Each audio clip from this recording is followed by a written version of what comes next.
안녕하세요. 건강한 노후를 위한 따뜻한 동반자가 되어드리고 싶은 의사입니다. 오늘 하루도 평안하셨는지요? 진료실에서 수많은 어르신들을 뵙다 보면 겉으로는 건강해 보이셔도 남모를 소가리를 하시는 분들이 참 많습니다. 그 중에서도 밤마다 찾아오는 불청객, 바로 소변 문제 때문에 깊은 잠을 이루지 못하고 뜬 눈으로 밤을 지새우는 분들의 이야기를 들을 때면 제 마음이 참 아픕니다. 혹시 지금 이 영상을 보시는 선생님께서도 매일 밤 2번, 아니 3번씩 잠에서 깨어 화장실을 찾고 계시지는 않습니까?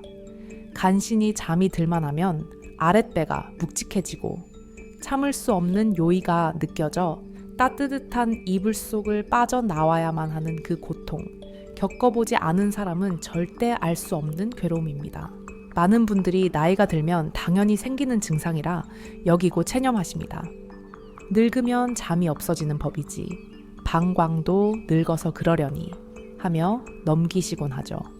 하지만 저는 오늘 30년 넘게 환자분들을 만나온 임상 경험을 바탕으로 단호하게 말씀드리고 싶습니다. 밤에 자다 깨서 소변을 보는 것은 단순히 노화 현상이 아닙니다. 그것은 우리 몸이 보내는 아주 위급하고도 간절한 구조 신호일 수 있습니다.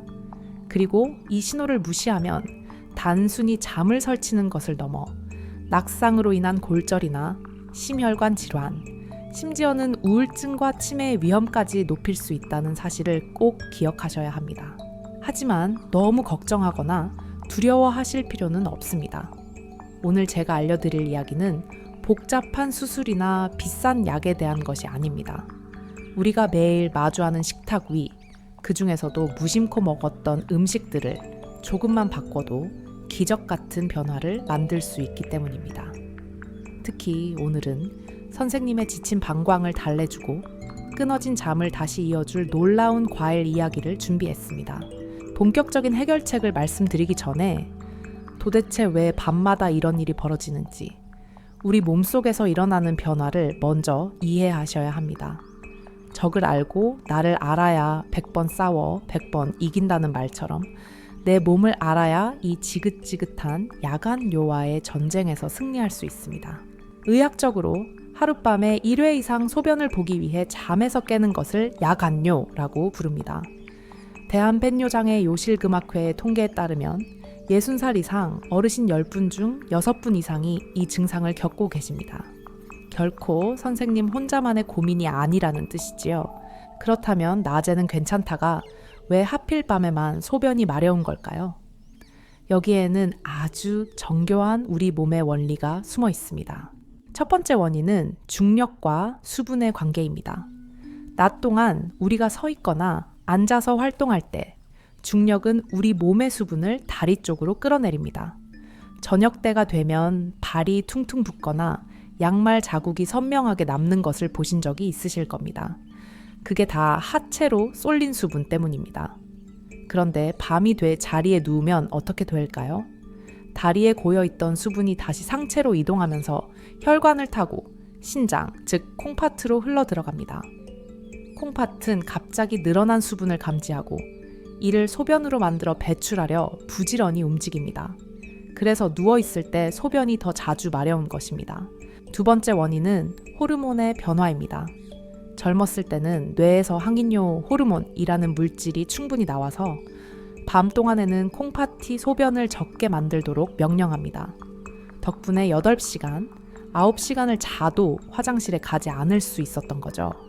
하지만 70대, 80대가 되면 이 호르몬의 분비량이 급격히 줄어듭니다. 뇌가 밤이라는 것을 인식하지 못하고 낮처럼 소변을 계속 만들어내니 방광은 쉴 새 없이 차오르고 결국 잠을 깨우게 되는 것입니다. 세 번째는 방광 자체의 노화입니다. 젊은 시절의 방광은 탄력이 좋은 풍선과 같아서 소변을 300에서 400ml, 많게는 500ml까지도 거뜬히 저장합니다. 하지만 나이가 들면 방광 근육이 딱딱해지고 예민해집니다. 조금만 소변이 차도 주인님 꽉 찼어요. 빨리 비워주세요. 라고 잘못된 신호를 뇌로 보냅니다. 실제로는 반도 차지 않았는데 말이죠. 이것을 우리는 과민성 방광이라고 부릅니다. 이런 신체적 변화는 어쩔 수 없는 세월의 흐름입니다. 하지만 진짜 문제는 우리가 무심코 하는 생활 습관이 이 불에 기름을 붓고 있다는 사실입니다. 제가 진료실에서 만난 98살 되신 박 선생님의 이야기를 들려드리고 싶습니다. 이분은 몇 달째 밤에 서너 번씩 깨는 통에 사는 게 사는 것 같지 않다고 호소하셨습니다. 비뇨기과 약도 먹어보고 좋다 하는 건강식품도 챙겨 드셨지만 소용이 없었다고 하셨죠. 저는 처방전을 쓰기 전에 박 선생님의 저녁 식탁을 꼼꼼히 여쭤보았습니다. 어르신, 저녁에는 주로 무엇을 드십니까? 밤참은 안 드시나요? 박 선생님은 억울하다는 듯 말씀하셨습니다. 의사 양반, 나는 건강 생각해서 저녁도 가볍게 먹어요. 빵 한 조각에 잼 조금 발라 먹고 목이 메니까 따뜻한 녹차 한 잔 마시는 게 전부라오. 입이 심심하면 젤리 몇 개 집어 먹는 게 무슨 큰 죄가 되겠소? 선생님, 이 식단에 어떤 문제가 있는지 눈치채셨습니까? 언뜻 보면 소화도 잘 되고 가벼워 보이는 이 식사가 사실은 박 선생님의 방광을 밤새도록 고문하는 주범이었습니다. 지금부터 우리의 밤잠을 훔쳐가는 식탁 위의 조용한 파괴자 5가지를 낱낱이 파헤쳐 보겠습니다. 어쩌면 선생님께서도 이거 내 이야기인데 하고 무릎을 치실지도 모릅니다. 가장 먼저 경계해야 할 첫 번째 적은 바로 카페인이 숨어있는 차입니다. 많은 어르신들이 커피는 잠이 안 온다는 걸 잘 아셔서 피하십니다. 대신 몸에 좋다는 녹차, 홍차 혹은 각종 전통차를 저녁 식후에 드시곤 합니다. 따뜻한 찻잔을 기울이면 몸이 이완되고 마음이 편해지는 것 같지만 방광에게는 비상사태와 다름없습니다.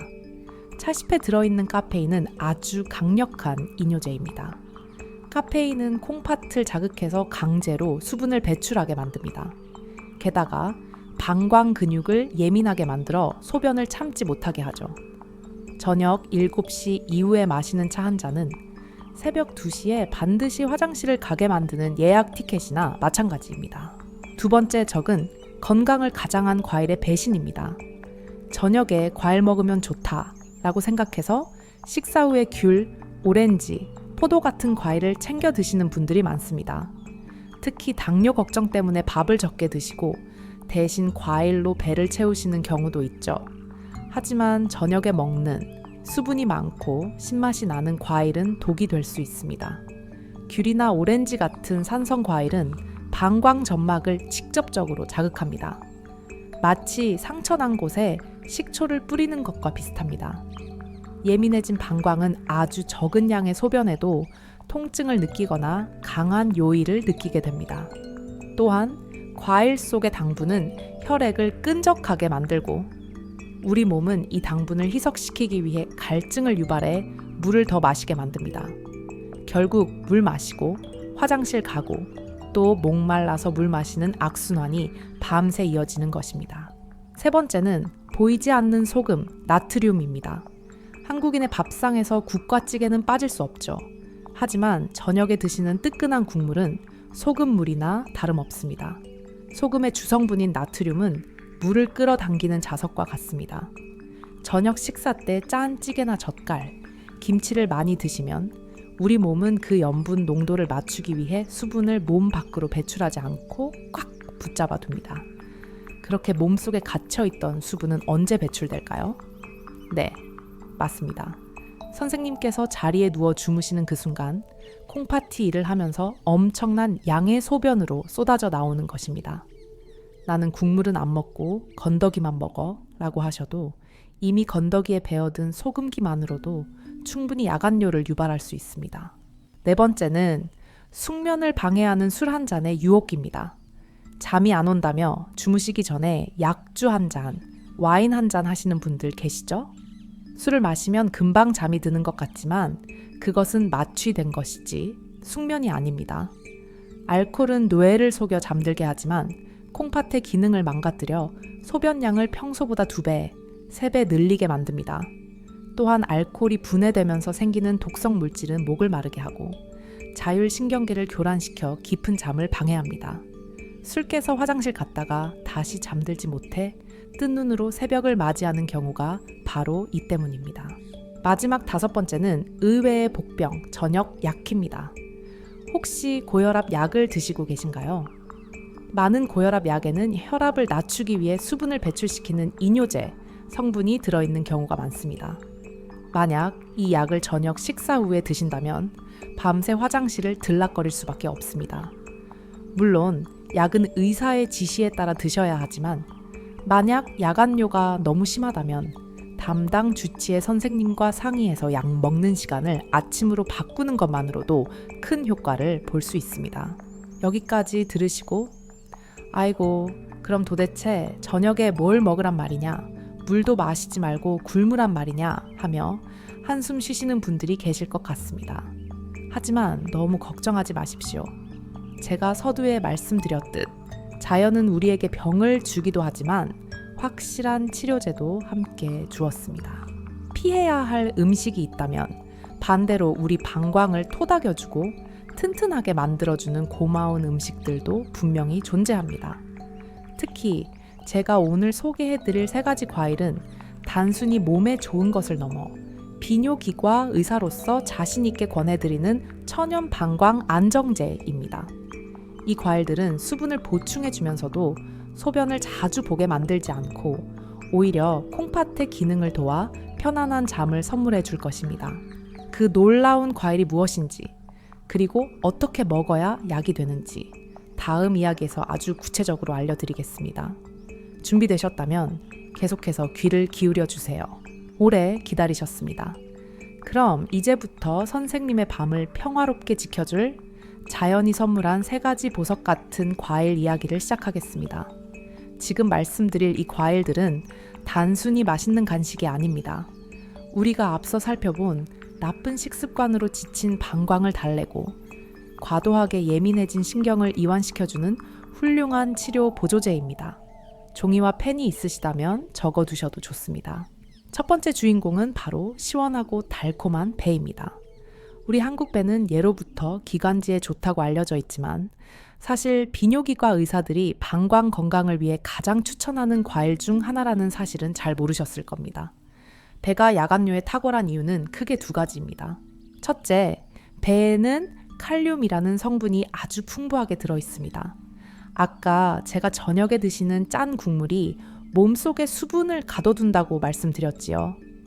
뱃속에 들어있는 칼륨은 몸속에 숨어있는 나트륨, 즉 소금기를 찾아서 몸 밖으로 배출시키는 역할을 합니다. 소금기가 빠져나가면 불필요하게 잡혀있던 수분도 자연스럽게 정리가 되면서 밤중에 갑자기 소변이 마려워 깨는 현상을 줄여줍니다. 둘째, 배는 성질이 차갑고 열을 내려주는 효과가 있습니다. 한의학적인 이야기가 아니라 현대의학적으로 보더라도 방광에 염증이 있거나 과민한 상태는 일종의 열이 갇혀있는 상태와 비슷합니다. 배의 시원한 성질은 잔뜩 화가 난 방광을 부드럽게 진정시켜줍니다. 또한 배는 수분이 90% 가까이 되지만 섬유질이 풍부해서 물을 마시는 것보다 체내 흡수 속도가 조절됩니다. 즉, 물 한 컵을 벌컥벌컥 마시면 곧바로 방광으로 직행하지만 배를 한 조각 드시면 수분이 천천히 흡수되어 갈증은 해소하되 소변이 급하게 차오르는 것을 막아주는 것입니다. 그렇다면 어떻게 먹어야 할까요? 저녁 식사를 하시고 1시간 정도 지난 뒤 저녁 7시에서 8시 사이에 신선한 배 반쪽 정도를 깎아서 천천히 씹어 드십시오. 설탕물에 절인 통조림 배나 주스는 안 됩니다. 꼭 껍질을 깎은 생과일이어야 합니다. 이렇게 드시면 입안도 개운해지고 밤새 목이 마르는 증상도 사라져 편안하게 주무실 수 있습니다. 2번째로 추천해드리는 과일은 의외라고 생각하실 수도 있는 수박입니다. 아니, 선생님, 수박은 오줌 싸개 과일 아닙니까? 수박 먹으면 밤새 화장실 들락거릴 텐데요. 라며 손사래를 치시는 분들이 분명 계실 겁니다. 맞습니다. 수박을 여름철 더위 식힌다고 큼지막하게 썰어서 2-3 조각씩 드시면 당연히 그날 밤은 잠자리가 힘들어집니다. 하지만 제가 말씀드리는 것은 양과 성분의 문제입니다. 수박에는 시트룰린이라는 아주 특별한 아미노산 성분이 들어있습니다. 이 성분은 우리 몸속에서 혈관을 이완시키고 혈류를 개선하는 역할을 합니다. 나이가 들면 방광 주변의 혈액순환이 잘 안 되면서 방광 근육이 딱딱하게 굳는데 시트룰린이 이 근육을 부드럽게 풀어주는 역할을 합니다. 방광이 편안해지면 소변을 저장할 수 있는 능력도 조금 더 늘어나게 되지요. 또한 수박의 붉은색을 내는 리코펜 성분은 전립선과 방광의 노화를 막아주는 강력한 항산화제입니다. 핵심은 양을 조절하는 것입니다. 저녁 드시고 나서 아주 얇게 썬 수박 한 쪽, 무게로 치면 약 100g 정도가 딱 적당합니다. 이 정도 양은 수분 폭탄이 되지 않으면서 시트룰린과 리코펜 같은 좋은 성분만 쏙 뽑아 먹을 수 있는 황금 비율입니다. 특히 수박의 수분은 우리 몸의 체액과 성분이 비슷해서 흡수가 아주 잘 됩니다. 맹물을 마시는 것보다 훨씬 효율적으로 갈증을 없애주지요. 단, 주무시기 직전이 아니라 저녁 식사 후 디저트로 드시는 것을 잊지 마십시오. 마지막 세 번째 과일은 서양의 복분자라고 불리는 크랜베리입니다.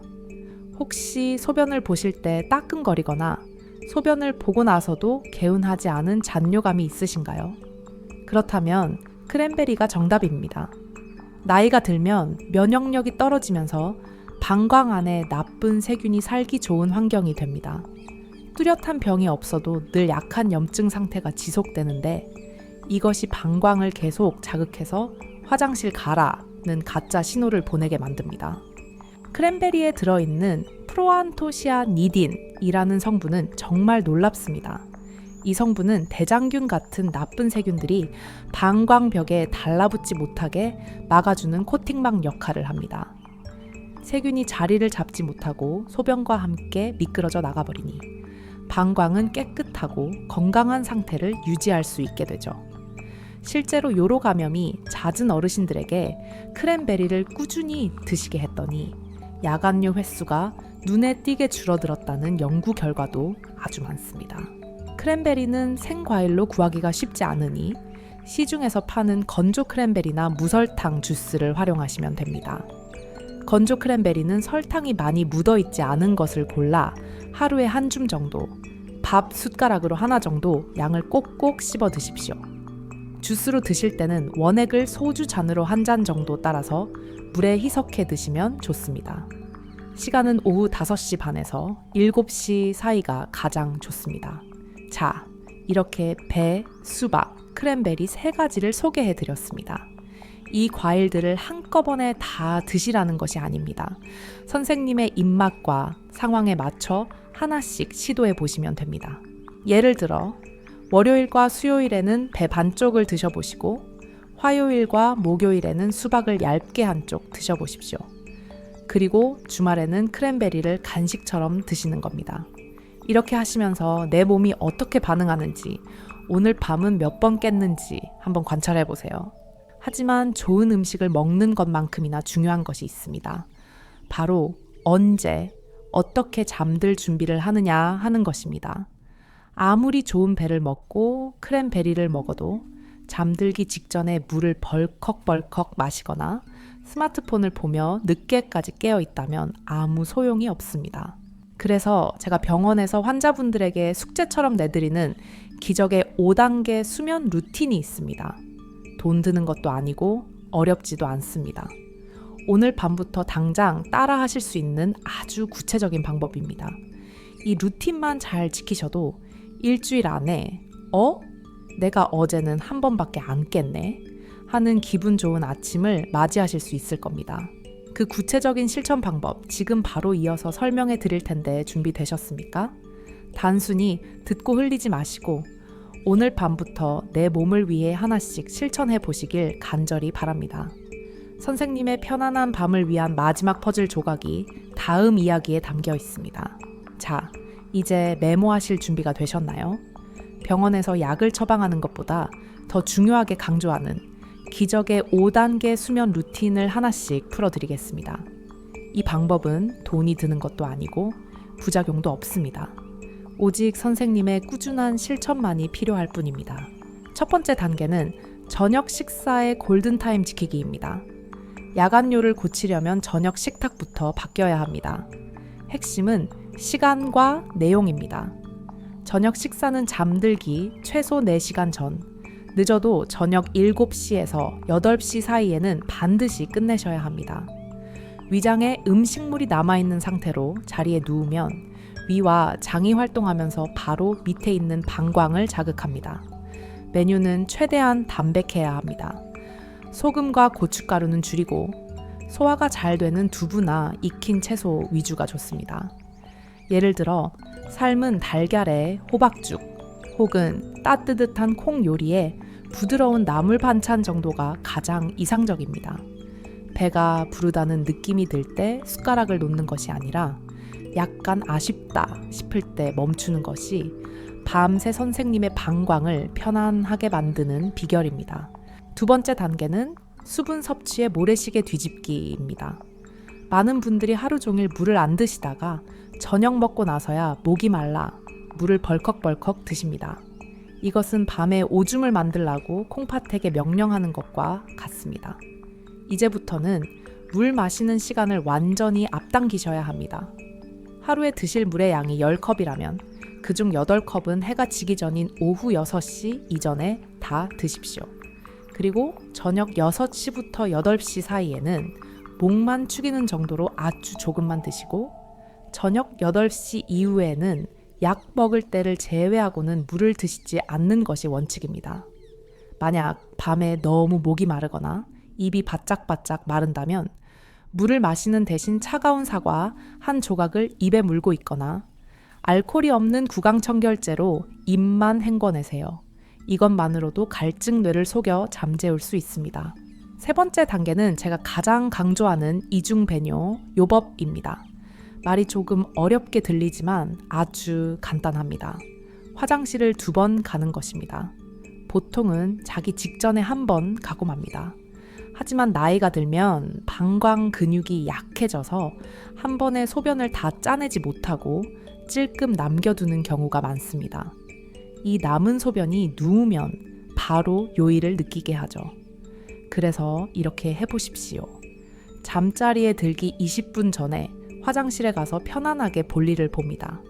그리고 침실로 돌아와서 옷을 갈아입거나 이불을 펴는 등 잘 준비를 하다가 눕기 직전에 다시 한번 화장실에 가는 겁니다.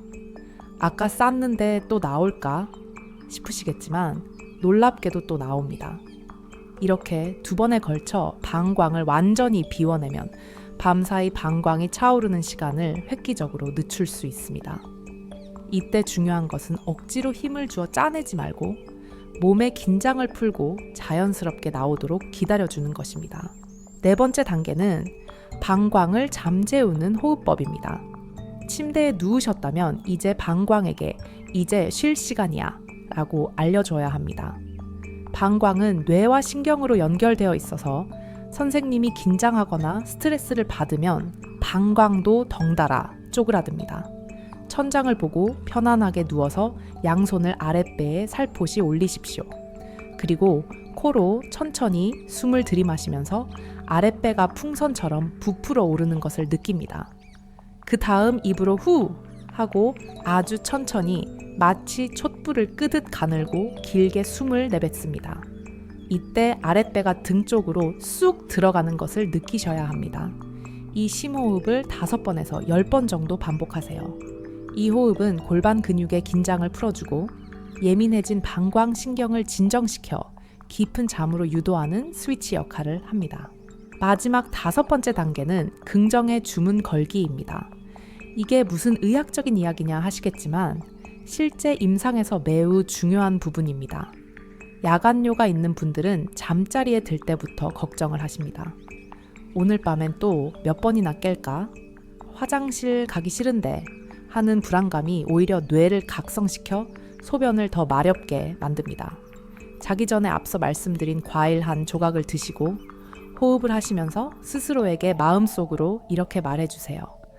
오늘 밤 내 몸은 편안하게 쉴 거야. 내 방광도 튼튼하게 잘 견딜 거야.